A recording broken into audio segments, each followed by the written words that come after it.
62 years, and I don't recall ever seeing this many people to come to see me. Thank you. I've been lonely. Well, my name is Annie Elizabeth Sandusky Kelsay, and I don't know if these were the clothes that they put me in when I'm here, but they kind of look similar to what I have on in the picture. So I'm hoping that I look still pretty as the picture. I mean, like I said, it's been 62 years since they put me here. But anyway, I was born in 1885. That's a long time ago. March the 23rd. And I was born in Adair County, the 7th of 10 kids. That's back when they had a lot of kids. And my parents were Samuel Long Sandusky and Joanna Wilkinson. And they married in 1873 here in Adair County. And my ancestor that first came to Kentucky was a guy by the name of Anthony Sandusky. And he was born in Virginia. And when he first came to Kentucky, he went to Clinton County. And he married a lady there by the name of Hannah Eaton. And he was a carpenter and a builder. And that's how he made his money. He had a son by the name of Samuel Sandusky, and that is pretty prominent in the Sandusky family. There's lots of Sammy Sandusky, Samuel Sandusky, Sam Sandusky, and he was born there in 1812. And his wife was Polly Banks. They moved to the Glens Fork area in Adair County, and they were there in 1870. And he became successful in farming. Now, that's not what most people know the Sandusky family for. Around here, it's the lumber yard, the planing mill, and steel. But he made his money in farming. Now, his son was Samuel Long Sandusky, which was my dad. And like I said, he married Joanna Wilkinson, and they had me. Now, I was born in 1885, and they married in 1873, and like I said, I was the 7th child out of 10. The Sandusky family was pretty prominent. They have been prominent since they came here in Adair County. I'm sorry, I've got a little bit of a dry mouth here.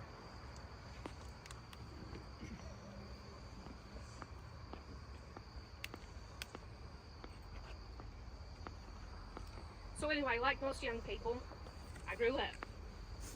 And I started doing this thing called courting. That's what it was called back then. And I met this good-looking man, Nathan Braxton Kelsay. And anyway, he was 4 years older than me. We started dating, or courting as it was called back then. And we decided we was going to get hitched. Now, his dad was Dr. Butler Kelsay, and his mother was Lavinia Miller. And his family, both sides, were very prominent Adair County families. And we got married at Charles Payne's house. And that was here in Columbia. And that was the first marriage for both of us, and the only marriage that we had. And soon after we got married, we moved to South 55. There was a place called Longview, which is right down below where Alan Moore's place is. I don't know if you all know where that place is at, but a lot of people do. We lived there for a while, and then we moved into town, on to Jamestown Hill. You all know where the Treview house is, but we were 2 houses up from that. It's known better as the J.O. Russell house, the house with the 7 gables, and we lived there. And I became pretty successful as a woman. I operated what's known today as like a bed and breakfast. And I had people that would come there and stay, and I would rent out rooms to them, and I made money that way. And my husband was very successful too. He was for many years a distributor for Standard Oil products. And that's how we made money. Well, we had to have money. We had 6 kids. We had 3 boys and 3 girls. And family was important to us. They were so important to us that I wanted to keep them with me in life and in death. So important that I bought 24 plots right here because I wanted them with me. 5 of the 6 kids are buried right here with me with their spouses, and they start right up here. As you can see, it starts with Walter. Walter is a son-in-law, and it goes all the way down here through Ruth, which is a daughter. So this is 5 of the 6 kids. Now Nathan Jr. and his wife Agnes, they are buried in Ann Arbor, Michigan. And then I also have some grandkids that's here, Billy, and I have some great grandkids that's also here. And some of them have grown up, moved away, and I still have a great grandkid that's here, which is Richard Phelps. His family is still here. So anyway, like I said, I wanted to keep them with me in life and in death because family was important. We were members of the Baptist church, and that was important to us also. Then, talking about other things that was important to us, we had social life.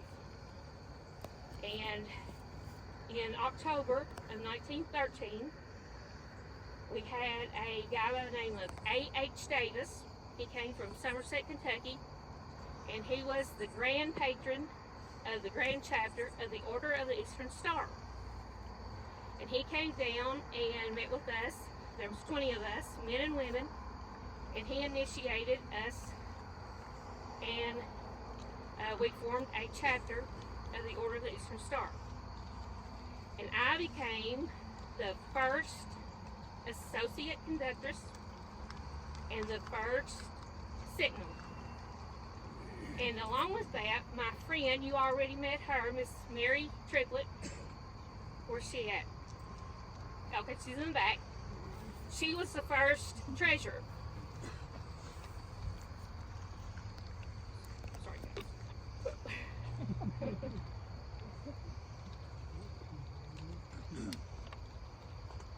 So anyway, that's what friends do. But the Eastern Star was very important to us. Later on, my daughter Marjorie, she married Shorts Phelps. But anyway, she became the worthy matron of this chapter, and her son Billy joined Columbia Lodge 96, and Billy's son Richard, my great-grandson, he also joined Columbia Lodge 96. So it was a family thing that we started doing, and we really liked being a Mason and Order of Eastern Star. So that chapter that was formed, that was the Adair chapter number 435. Sad to say, I've heard that that chapter no longer exists. But on another note, I have heard that there is another chapter here in Adair County. It was formed, and it is called the Charlotte Morse chapter. And it is meeting at Hood Lodge. And that chapter is 585. And I heard that the lady that is the associate conductress that has my office position is a lady by the name of Annita. How about that? Well, let me tell you something else about this woman. I think she's a woman after my own heart. Because not only does she have my office position, she has a lot of kids too. And not only did she want them with her in life, she wanted them in death too. Because she's going to be buried in a cemetery. And when she came and bought plots, she got 12 of them. And they're just right over there.